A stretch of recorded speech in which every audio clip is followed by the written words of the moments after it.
Hello and welcome to an in-studio episode of Bounce Around Charleston. I'm Reverend Randolph Miller, and today I'm here in the studio with Live 5's main anchor, Raphael James. Thanks for being here, Raphael. Thank you very much for having me. It's an honor to be here with you. There's a lot going on, and you have a wonderful story to share with us. I know that we want to get to that, but tell us a little bit about the story. Well, I had an opportunity to meet with Raphael James IV. His grandfather served in World War I, and he was injured in that war, but he never got his Purple Heart. That's the medal that you get when you're wounded in the service of your country. So this story shows what he did to rectify that and some of the hoops that he had to jump through. Okay, well, I viewed the story, and I think it's a wonderful story. Let's take a look at this. Now, a lot of times when I'm giving these presentations, throughout my research, I actually found the document that was authored in 1918 recommending my grandfather for the Purple Heart, along with several other soldiers. Perry James is named after his grandfather, Sergeant Perry Lloyd. His grandfather died 10 years before James was born, but fascinated with the stories of his grandfather, he began to write a book, Sergeant Rawhide, a World War I combat hero. I found out that he was wounded in battle, and my mom said, well, Perry, can you get me my father's Purple Heart? And I said, Mom, yes, I'll do one step better than that.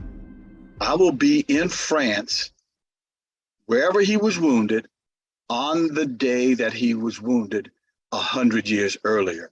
And Raphael, on September 29th, 2018, I was on that hill 188 in Séchault, France, marking the 100th anniversary of my grandfather's wounding at that spot.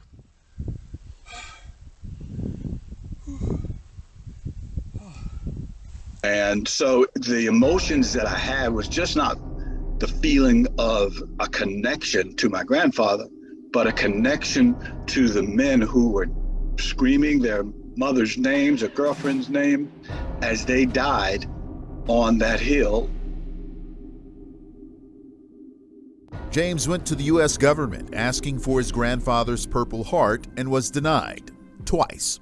He got Senator Tim Scott's office involved, and eventually the Department of the Army presented him with Sergeant Perry Lloyd's Purple Heart.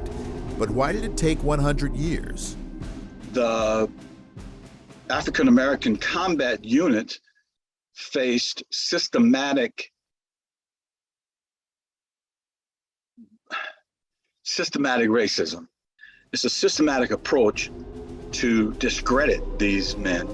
And so when they got ready to get on board the ship, they were stripped of anything on their uniform that would give them a sense of accomplishment. After hearing of his success, other families of other World War I vets began reaching out to James, trying to get the recognition their loved ones are due, like Mark Edingberg of Chicago. So for 104 years, 104, where he was wounded to the time of May 22nd this year, the stars eventually aligned. Sergeant Henry Dokes is Mark's grandfather. Dokes served in France with the 371st Infantry, where he lost an eye in battle. His family had tried unsuccessfully for years to get Dokes a Purple Heart until they reached out to James. And I said, well, sure, I'll help you. And we started the process. And about 3 months later, I get a phone call from Chicago. This grown man is crying on the phone. He says, Perry, we have it, brother. We got my grandfather's Purple Heart. Thank you so much. This is my mission in life now, is to bring awareness to the 371st Infantry Colored Regiment, as well as the brave, awesome men that fought. And hopefully I'll be able to be a lightning rod for other families and help them get the information for their family in terms of medals and citations. Ralph, wow. So how did you hear about this story? Well, Sergeant James, Perry James IV reached out to me and told me that he had written a book, and we met at an event, and I was interested in the story that he told, and he got me a copy of the book, and I said, I've got to have you on, let me do an interview on you. And that interview turned into something bigger. He said, well, you know what? There is a ceremony that we're having. I'm doing a presentation, and we're going to present another family with their Purple Heart. So I thought that was a perfect opportunity. So I went there and I shot that. They allowed me to come into the VFW there. We shot that story and talked with Mark Edinburgh from Chicago. And he was just overwhelmed with being able to get the Purple Heart 104 years after his grandfather was wounded in action in France. That's a powerful story. Okay, this counted among all the stories you have done. What other stories can you tell us about that really just did something to you? Oh, wow, there are so many, but honestly, it is the ones like this one that have a thread of history and of family history. I'm a big proponent of talking with your ancestors, talking with your loved ones, finding out about the legacy and history of your own family. And what Mr. James did, no relation by the way, but what he did in researching what happened to his grandfather actually led to him writing a book. It actually led to other people being able to know what was going on there. I'll share this real quickly too. He talked about it in the piece, but these men were embedded there with the French army, which meant they got there and they were trained, and they had to switch out the kind of rifles even that they had to use. So they had to get used to a different style of fighting. And the French were so impressed with them. In fact, he talks about a line, a movement of troops, and their group, the 371st Colored Regiment, moved so quickly and fought so well, they had to be halted. They had to slow them down so that other nations and other armies on the other side could catch up to them so that they can continue the pursuit of the enemy. He told me stories of while the colored soldiers, the black soldiers, were supposed to be sleeping, or at night they would go out on raids and come back with German prisoners of war. That's how dedicated they were to what they were doing.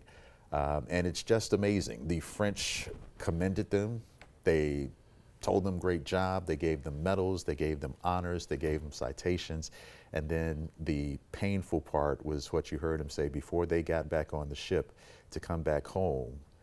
Our people, our government, stripped them of that so that they wouldn't have the big head, or they wouldn't be able to come back and show that they were the heroes that they really were.